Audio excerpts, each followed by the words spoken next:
কবিতাৰ শিৰোনাম জনমভূমি। কবি নলিনীৱালা দেৱী। মেলিলো প্ৰথম চকু তোমাৰ কোলাতে আই, জনমৰ আদিম পুৱাত। মুদিম আকৌ চকু তোমাৰ কোলাতে শুই, জীৱনৰ শেষ সন্ধিয়াত। মৰাৰ পিছতো যেন পাওঁহি আকৌ ঠাই, চেনেহৰ শীতলী কোলা।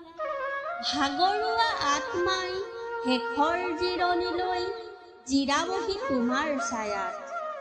পখী হৈ আকাশৰ বুকুত ফুৰিম উৰি, বাস ল'ম ওখ বিৰিখত। পুৱতিৰ লগে লগে জগাম তোমাক নিতে, বনৰীয়া সুৱদী গীতত। নদী হৈ পখালিম দুখানি চৰণ নিতে, মাটি হৈ মিলিম বুকুত। সোণোৱালী